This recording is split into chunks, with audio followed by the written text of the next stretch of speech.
So what is a constitutional monarchy?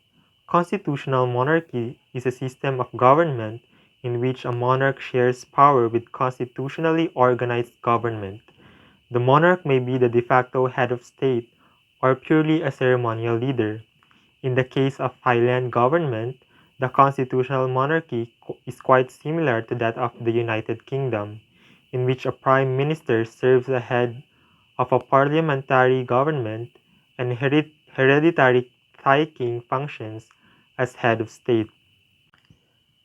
King Maha Vajiralongkorn, officially known as King Rama V, was crowned in May 2019, almost 3 years after the death of his father King Bhumibol Adulyadej, the world's longest reigning monarch. The monarchy of Thailand, whose monarch is referred to as the King of Thailand, is the head of state and head of the ruling royal house of Chakri. The King of Thailand's titles include Head of State, Head of the Royal Thai Armed Forces, adherent of Buddhism, and upholder of religions.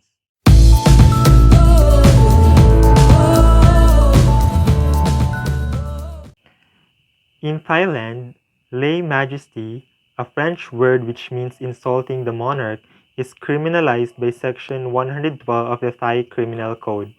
So it is illegal to defame, insult, or threaten the king, queen, and other members of the royal family. Thailand's lay majesty law is the most strict and harsh in the world.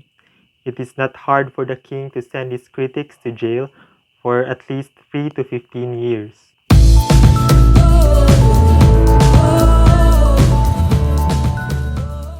Constitutional framework. Thailand has had 20 constitutions and charters since 1932, including the latest and current 2017 constitution. Under the constitution, the king is given very little power but remains a figurehead and symbol of the Thai nation. As Thailand categorizes itself as a constitutional monarchy, the king exercises power through the National Assembly. The head of government is Prime Minister. The Prime Minister is elected by both houses of the National Assembly. The Prime Minister holds all executive powers, including the implementation of the law in the country and running the day-to-day affairs. The National Assembly of Thailand, as the bicameral legislative branch of the government, consists of the House of Representatives and the Senate. Both the King and the Prime Minister exercise executive powers. The executive branch of the government is directly or indirectly dependent on the support of the parliament. The judiciary of Thailand is composed of four distinct systems: the Court of Justice, the Administrative Court, military courts, and the Constitutional Court of Thailand.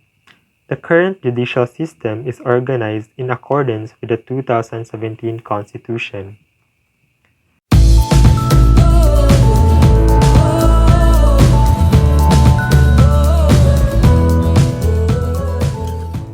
One of the most active players of the institutions in Thailand is the military.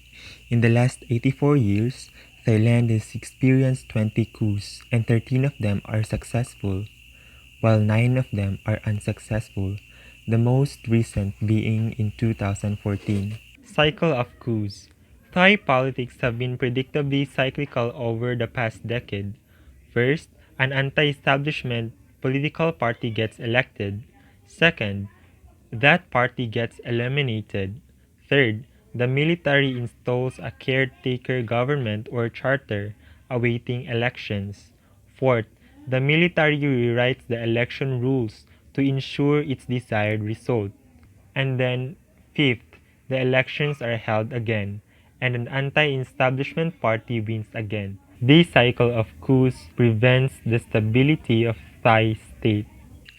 Thailand has developed what experts call a coup culture, meaning there has been a normalization of military coups. They are seen as an acceptable way to solve political crises. Sometimes it is the public calling for the military to step in. Coup attempts rarely happen in countries that are fully dictatorial or fully democratic, but those with systems that include a bit of both, like Thailand, they are more susceptible. The armed forces have been concerned not only with the national defense, but with other dimensions of national security, such as political stability. The 2017 Constitution, which was drafted by the military, gives the military veto power on all political questions. Why did Thailand had a lot of constitutions and charters? It is because most charters and constitutions were the direct or indirect result of military coups. Because in Thailand, coup makers can overthrow a constitution. So it is known that the constitution is the supreme law of the state. This is a fundamental concept of constitutionalism, such that any rule or regulation which are contrary or inconsistent with the constitution should not be enforced.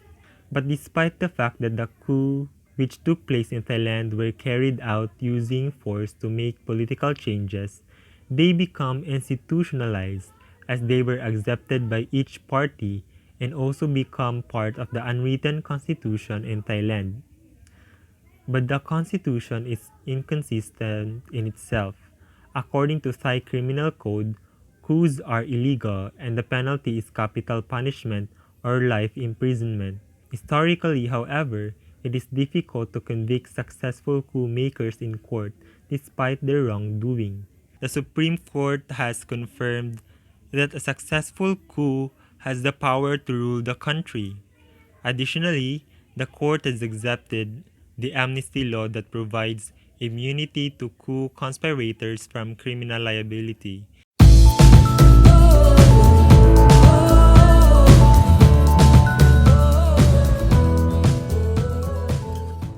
Thailand maintains a multi-party system, but traditional political parties have seen their role reduced in the parliament since the military-led coup in 2014. So there has been a divide between two opposing parties for years. The Red Shirts. The farmers and the countryside poor are known members of Red Shirts, a movement alive through the PT Party. The Yellow Shirts. Opposed from the Red Shirts stand the Yellow Shirts, which is a confederation of monarchists, nationalists, and the urban middle class who have made anti-corruption their rallying cry. The divide between red and yellow shirts is more socio-economic than ideological. The urban, relatively wealthy yellow shirts fear that the farmers in the countryside will have too much power, while the rural red shirts fear that without a PT government, their voices will go unheard by traditional establishment.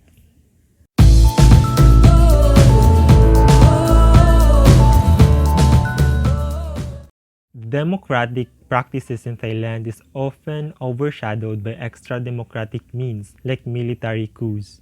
In 2019, Thailand held its first national elections. Elections were tightly controlled by Thailand's military junta under the rules determined by military-drafted constitution. They were widely seen as designed to prolong and legitimize the military-dominant role in Thailand's governance.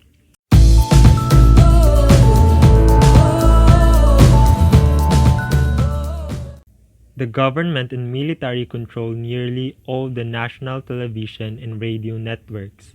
The media are free to criticize government policies and cover instances of corruption and human rights abuses, but strict lay majesty law prohibits media in Thailand from reporting anything that could be deemed critical to the royal family. From May 2014 until July 2019, Thailand was ruled by military junta, the National Council for Peace and Order, which partially abolished the 2007 constitution, declared martial law and nationwide curfew, banned political gatherings, arrested and detained politicians and anti-coup activists, imposed internet censorship, and taken control of the media.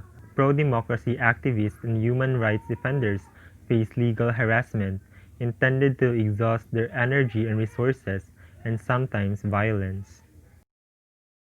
After all, Thailand had been rated not free on the Freedom House Index in 2019.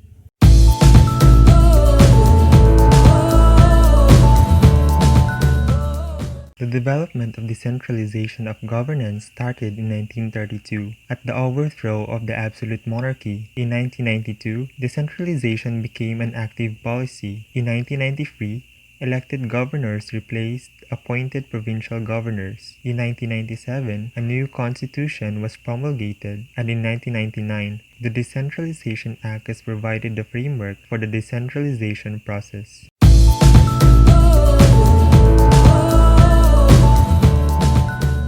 For most people in Thailand, government is experienced primarily through centrally appointed officials who hold posts in local administration, main units of which are provinces or changwat and districts or amphur. A marked devolution of power has taken place since the 1980s. Locally elected provincial assemblies have little power, but they serve as incubators for local politicians who may later be elected to the National Assembly. In 1997, the communes or tambon units, consisting of several villages, were given increased powers and authorization to elect members of tambon administrative organizations. With new administrative and financial authority, these bodies have become the most important local democratic units in Thailand.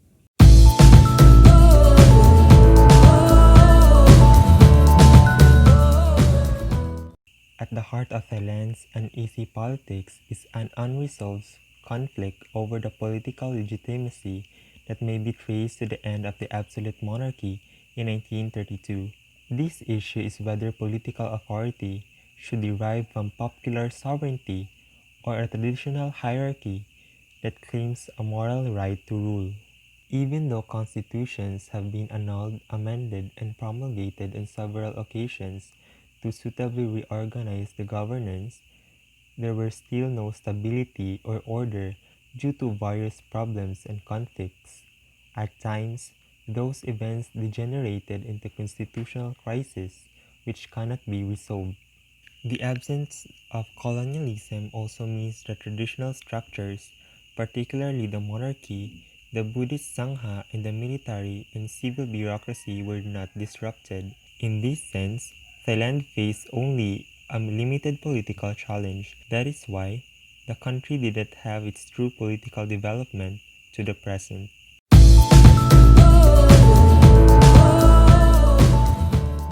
An unprecedented wave of protests have swept across Thailand over recent months, led by high school and university students who are calling for major democratic reforms, making the Hunger Games three-finger salute and holding banners criticizing the military heavy-handed surveillance of the conference.